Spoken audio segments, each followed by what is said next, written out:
Assalamualaikum warahmatullahi wabarakatuh.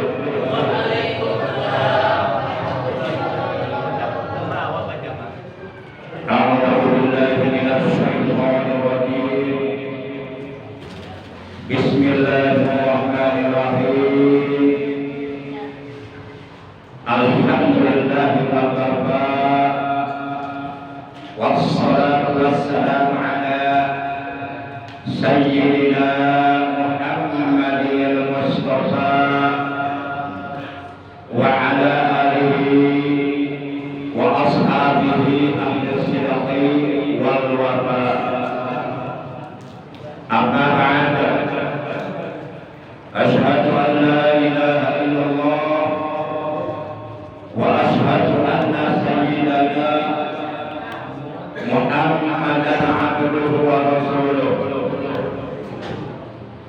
La hawla wa la quwwata illa billahil aliyyil azim.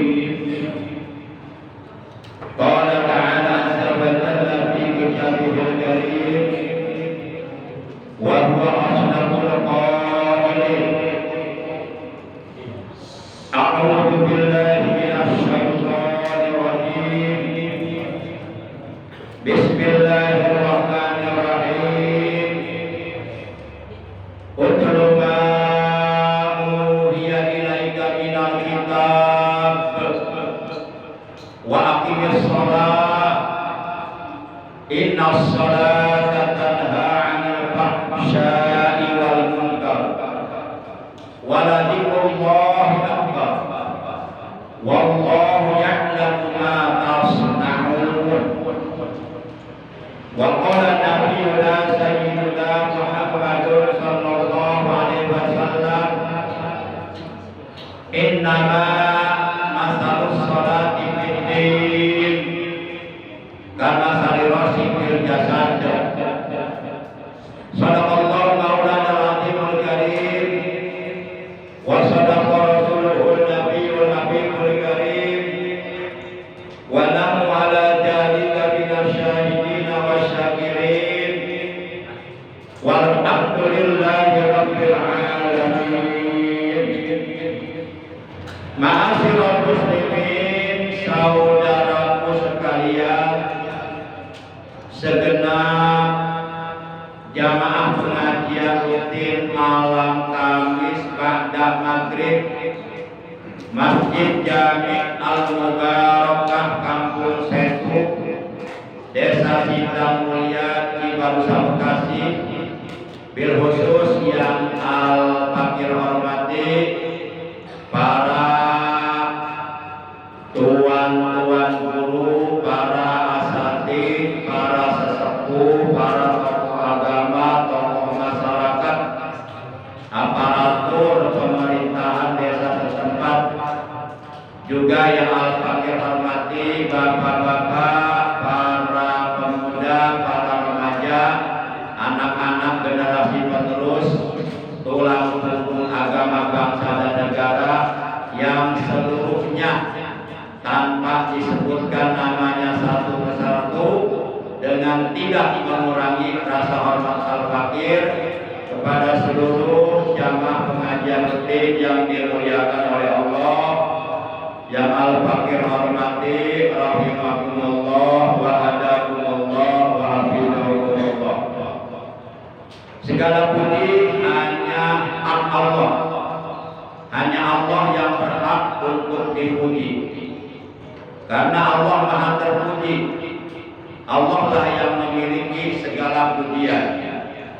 Allah Subhanahu wa taala senantiasa menganugerahkan kepada kita berbagai macam nikmat-Nya, baik nikmat zahir, nikmat batin.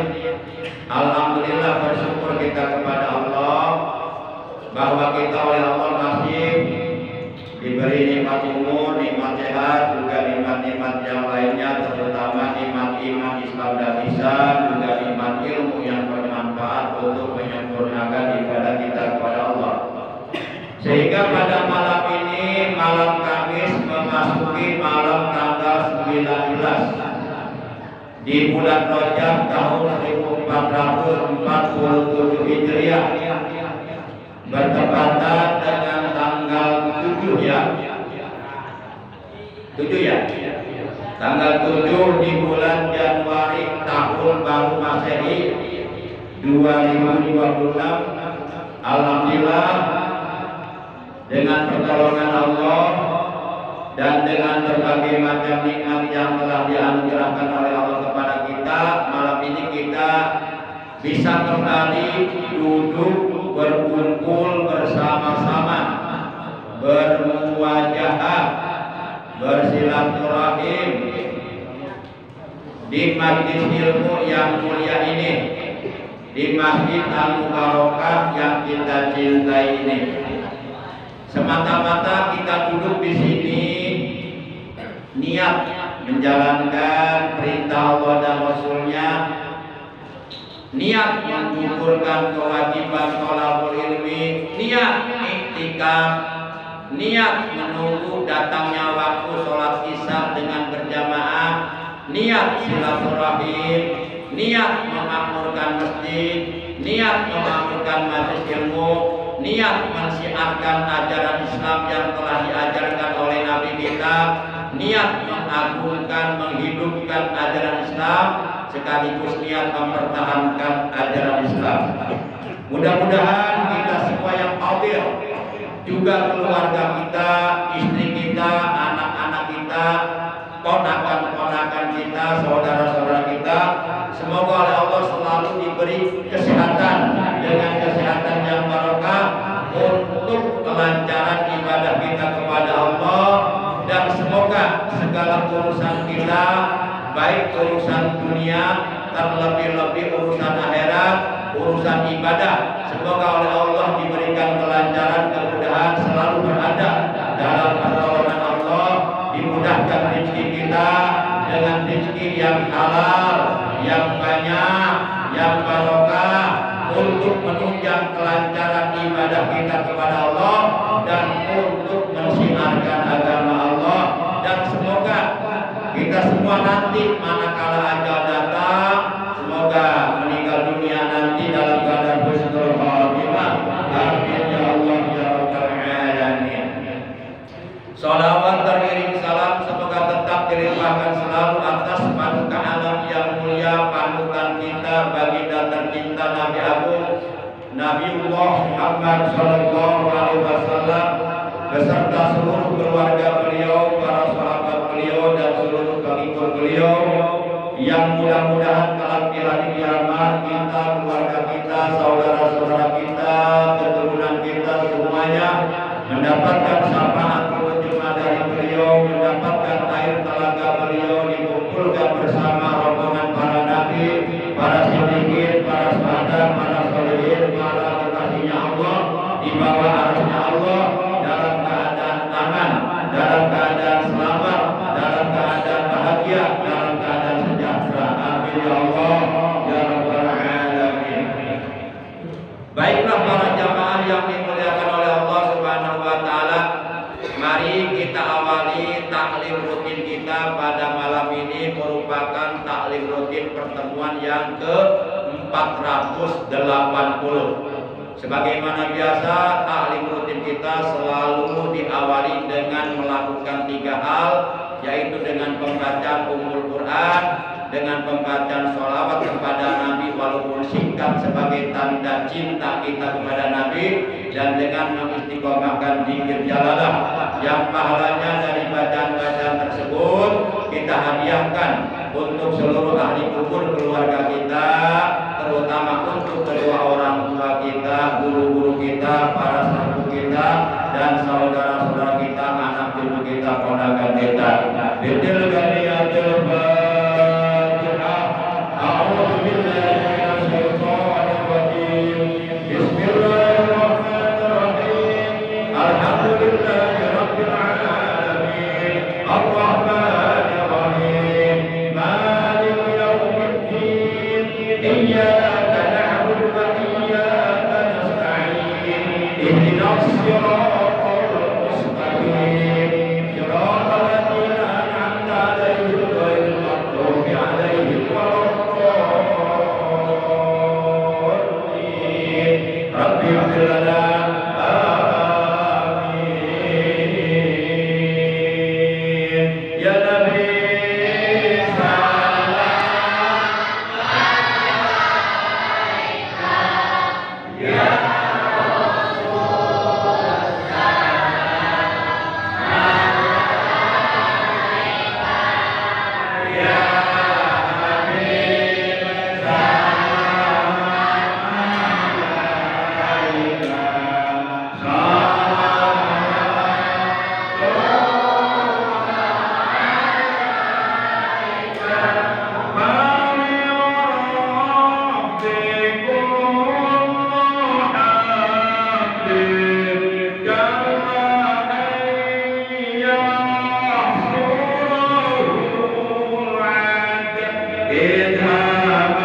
wa sallim wa barik alaihi wa ala alihi wa sahbihi. Bareng-bareng. Bismillahirrahmanirrahim. La ilaha illallah al-ma'budu fi kulli zaman.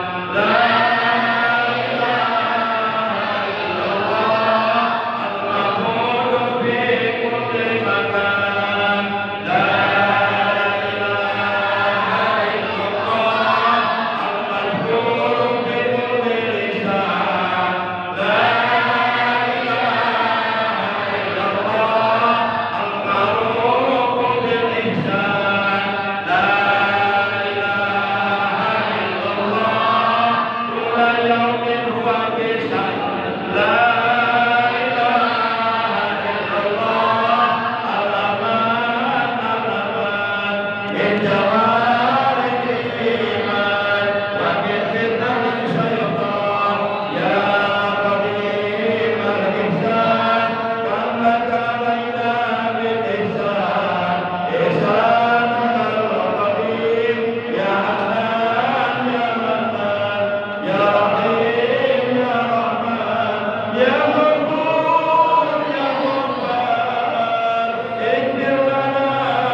telah berkata Sayyidina Ali bin Abi Thalib karramallahu wajhahu wa radhiyallahu anhu.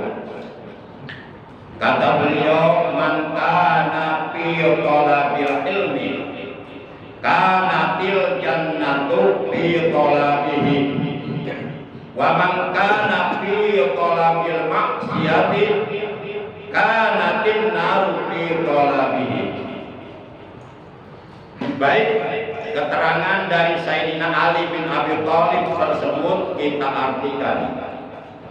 Artinya begini, barang siapa yang dalam keadaan mencari ilmu agama seperti malam ini, setelah kita selesai menunaikan kewajiban sholat fardu maghrib dengan berjamaah, lalu kemudian kita duduk berkumpul bersama-sama di majlis ilmu yang mulia ini, semata-mata kita niat thalabul ilmi, niat menggugurkan kewajiban thalabul ilmi yang telah diwajibkan oleh Allah dan Rasulnya. Berarti bapak-bapak, para pemuda, jamaah sekalian malam ini sedang mencari ilmu. Nah, kata Sayyidina Ali, barang siapa yang sedang dalam keadaan mencari ilmu agama, maka surga akan mencarinya. Jadi orang yang mencari ilmu enggak usah repot-repot mencari surga, enggak usah repot-repot pengen masuk surga. Justru surga sendiri yang akan mencari kita. Surga sendiri yang ingin dimasuki oleh kita. Alhamdulillah. Luar biasa.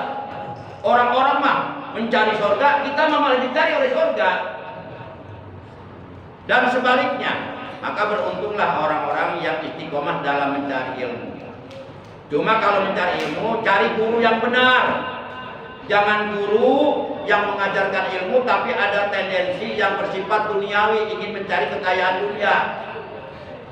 Jadi ilmu dijadikan alat untuk bisnis, untuk mendapatkan dunia. Awas, hati-hati.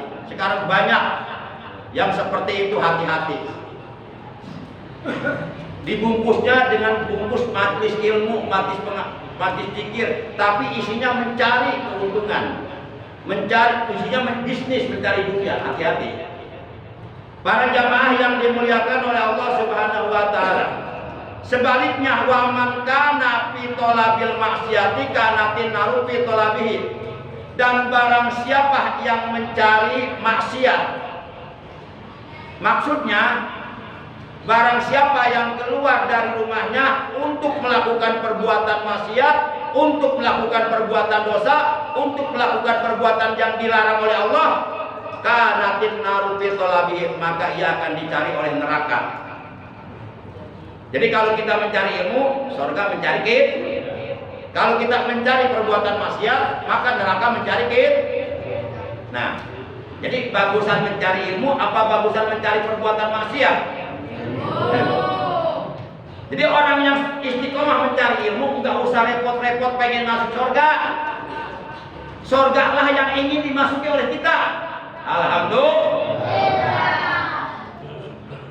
Yuk kita cari surga dengan mencari ilmu.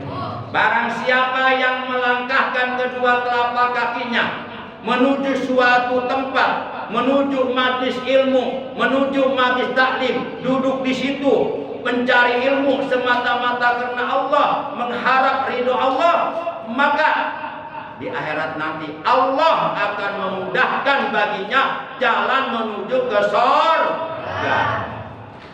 Jadi siapapun yang ingin di akhirat nanti oleh Allah dimudahkan jalan menuju ke surga, sehingga bisa masuk surga dengan mudah, tanpa hambatan, tanpa kendala, maka istiqomah mencari ilmu. Kalau mencari ilmu, cari guru yang benar, jangan asal bisa ngomong doang.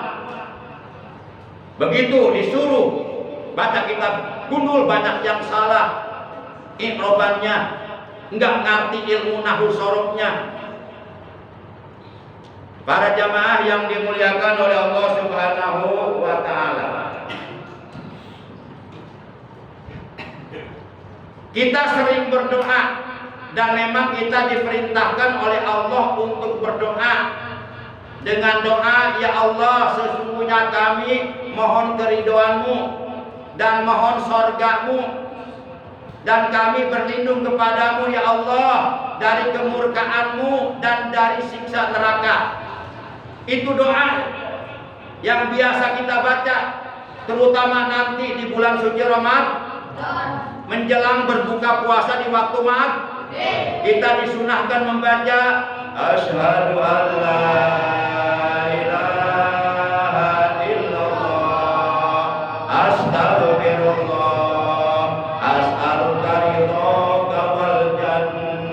wa a'udzu bika min sakhatika wan nar. Allahumma innaka 'afuwun karim tuhibbul 'afwa fa'fu 'anni ya karim. Nah, ini sebaiknya nanti dibaca sebanyak-banyaknya menjelang tiba beduk maghrib. Jadi kalau kita nunggu datangnya beduk maghrib di bulan Ramadan, baca yang tadi itu sebanyak-banyaknya sampai waktu maghrib tiba. Nah, kita memang diperintahkan oleh Allah untuk berdoa, memohon ridho Allah dan memohon surga Allah. Manusia meminta kepada Allah, memohon ridho Allah dan mohon ingin masuk surga, itu keinginan yang wajar, keinginan yang manusia. Pasti seluruh manusia ingin mendapatkan ridho Allah. Pasti seluruh manusia ingin masuk surga.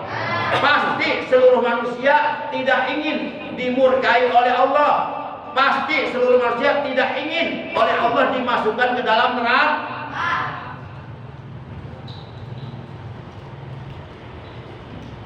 Kemudian diterangkan dalam sebuah hadis, la yara wajhi salah satun, ada 3 golongan, walaupun ia umpama di akhirat oleh Allah dimasukkan ke dalam surga, tapi yang 3 golongan ini tidak bisa bertemu dengan Nabi Muhammad di dalam surga, tidak bisa melihat keindahan wajah Nabi Muhammad di dalam surga.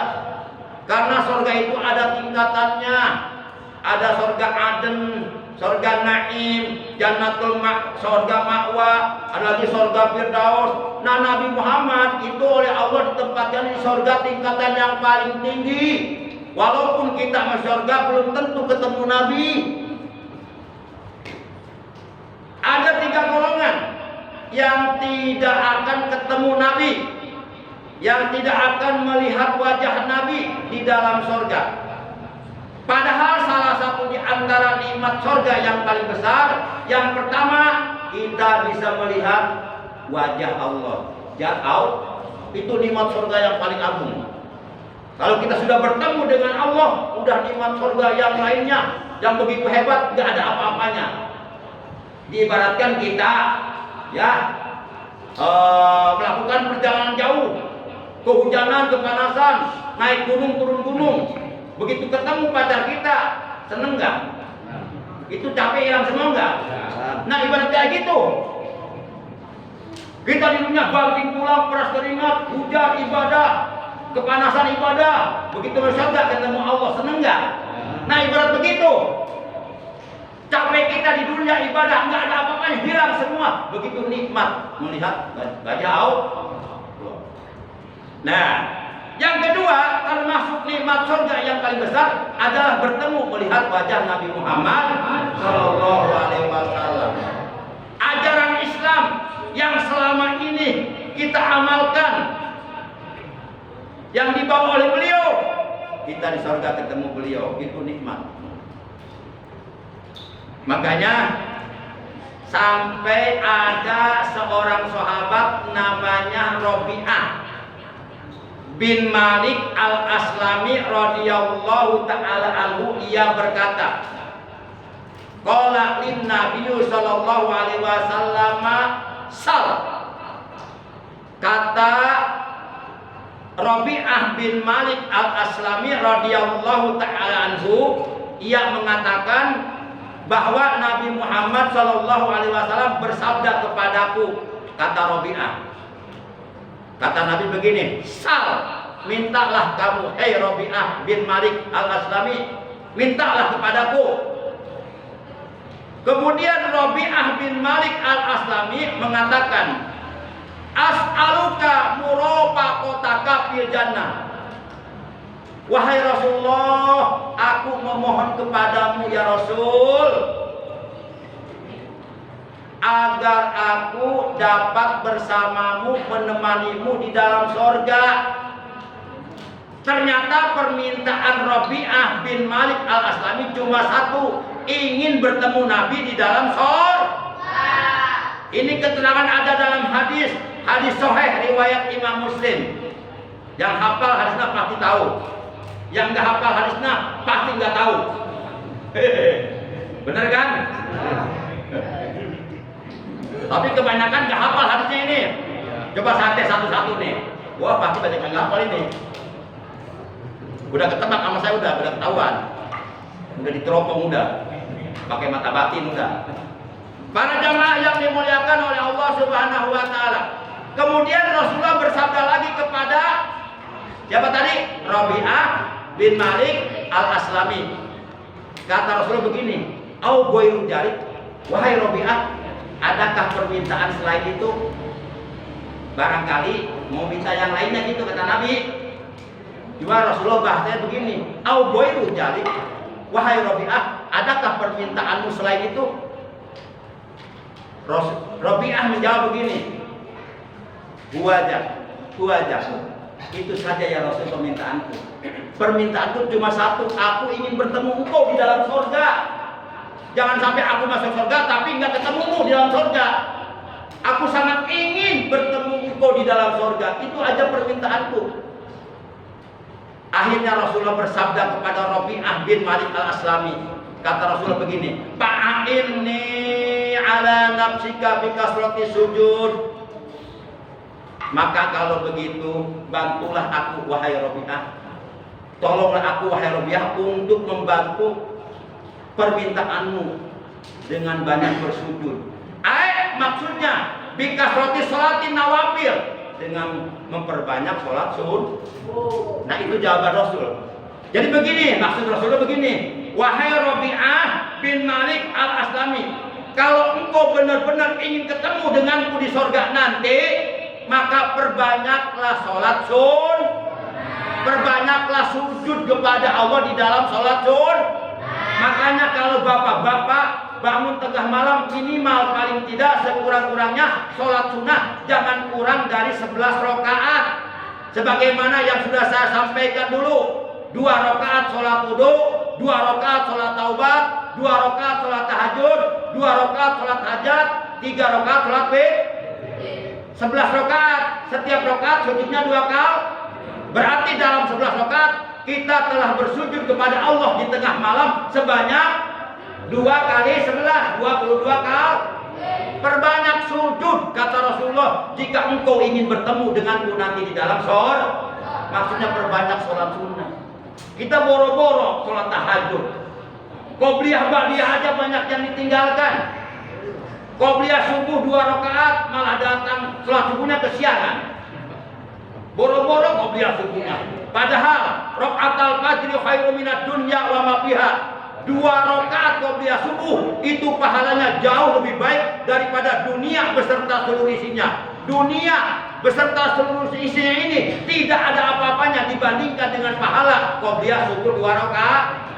Makanya kita harus merasa rugi kalau tidak melakukan qobliyah subuh. Itu qobliyah subuhnya yang hukumnya sunnah, apalagi sholat subuhnya yang hukumnya wajib. Tentu pahalanya lebih besar daripada itu. Kira-kira jelas nggak? Kalau saya ngomong nggak bisa pelan kalau begini. Nggak bisa ya. Kalau pelan suka ngantuk saya. Nah kalau yang ngomongnya aja ngantuk gimana yang dengarnya? Tidur kali. Tidur masal. Para jamaah yang dimuliakan oleh Allah Subhanahu wa taala. Tuh. Jadi perbanyak. Jadi kata Rasulullah, kalau engkau wahai Rabi'ah bin Malik Al-Aslami, kalau engkau ingin berjumpa denganku, ingin bertemu denganku, ingin bersamaku, menemani aku di dalam surga, perbanyaklah bersujud kepada Allah di dalam sholat Maksudnya perbanyak sholat sunnah. Qobliyah subuh 2 rakaat, qobliyah zuhur 4 rakaat, 2 kali salam, atau boleh 1 kali salam. Ba'diyah zuhur 4 rakaat, kebanyakan qobliyah zuhur 2 rakaat. 4 rakaat sebenarnya bukan 2 rakaat. Ba'diyah zuhur juga kebanyakan 2 rakaat. Sebenarnya 4 rakaat. 2 rakaat aja banyak yang benar itu. Qobliyah asar 4 rakaat bukan 2 rakaat. Qobliyah maghrib 2 rakaat. Kemudian ba'diyah maghrib 2 rakaat tambah 4 rakaat 2 kali salam sholat tihibdil iman dan sholat awabin atau sholat taubah. Nanti qobliyah isya 2 rakaat, ba'diyah isya 2 rakaat, tutup witir 3 rakaat 2 kali salam. Jadi minimal paling tidak sekurang-kurangnya kita melakukan sholat rawatib sebanyak 22 rakaat. Yang 10 rakaat hukumnya sunnah muakkad, kesunahannya sangat dikokohkan di dalam agama Islam, sangat dianjurkan untuk dilaksanakan dan pahalanya sangat besar, nyaris mendekati pahala ibadah wajib. Sisanya yang 12 rakaat itu sholat rawatib hukumnya sunnah ghair muakkad. Apabila yang hukumnya sunnah muakkad sebanyak 10 rakaat dan yang hukumnya sunnah ghair muakkad sebanyak 12 rakaat kita laksanakan, maka itu dapat menyempurnakan sholat fardu yang kita kerjakan.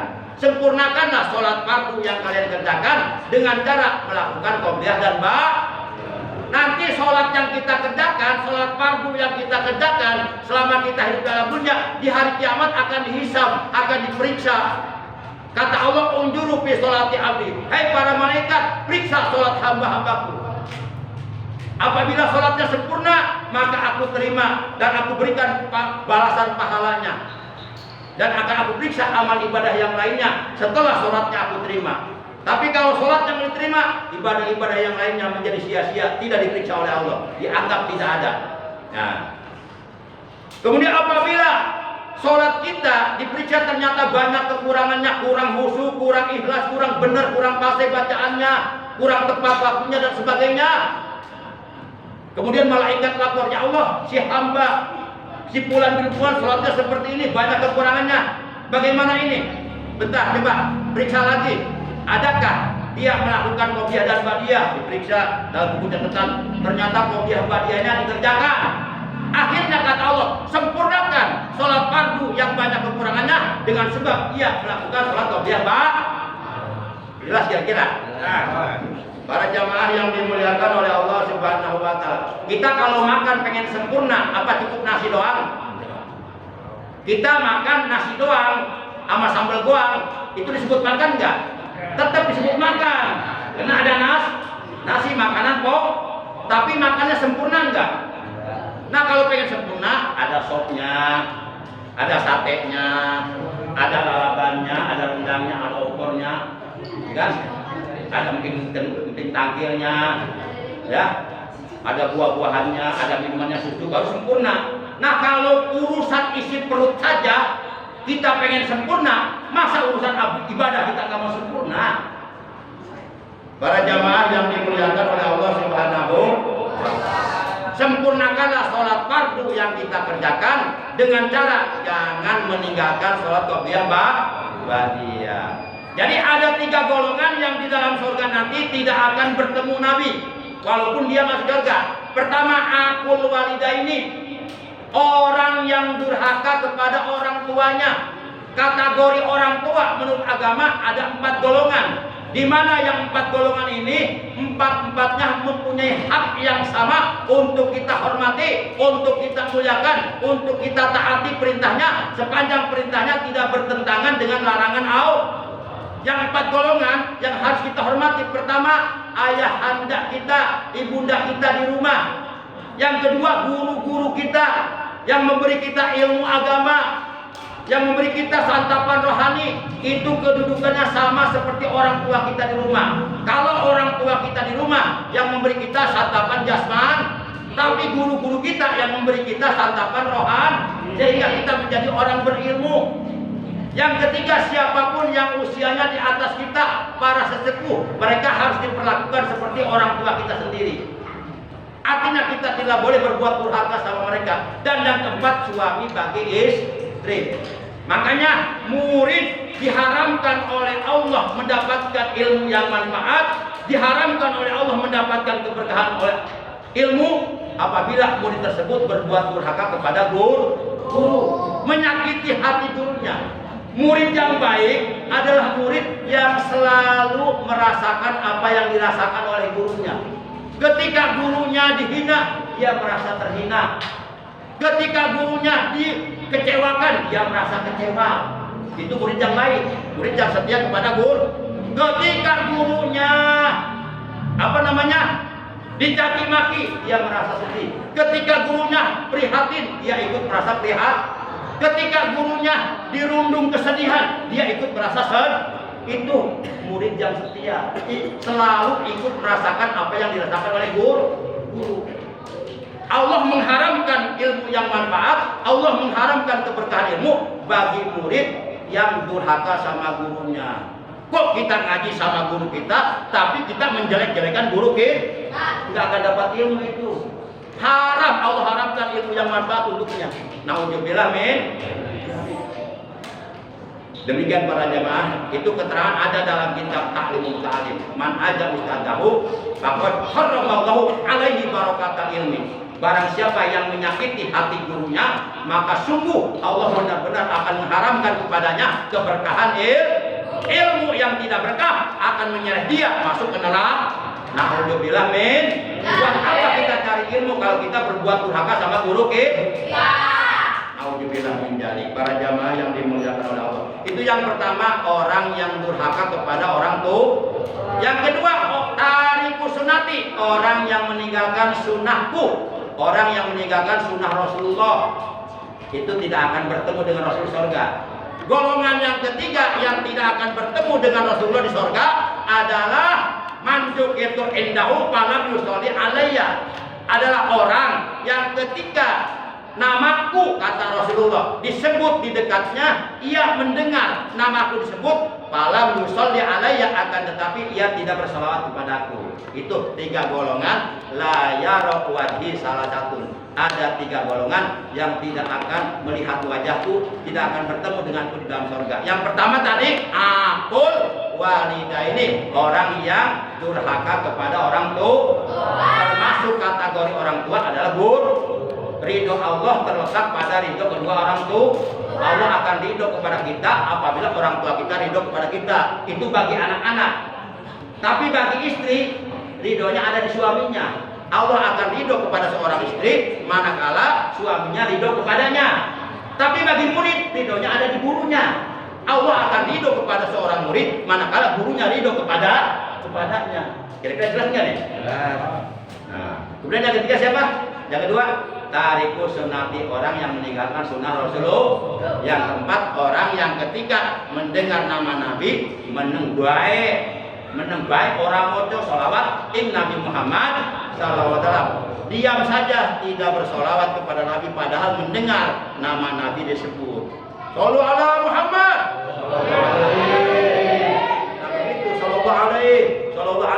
Sallallahu alaihi. Demikian kali kita malam ini, kurang lebihnya mohon maaf oleh karena sudah masuk waktu bisa. Mohon maaf lebih sedikit nggak apa-apa ya. Ridho ya. Ridho ya. Iya. Nggak bakal dikejar saya. Kali mau dilaporin polisi gitu. Demikian kali kita malam ini, kurang lebihnya Al-Fatihah. Mohon maaf, terima kasih atas kehadirannya, atas perhatiannya. Mudah-mudahan ilmu kita oleh Allah ditambah dengan ilmu yang bermanfaat, dengan ilmu yang bermanfaat, untuk bisa meraih kebahagiaan.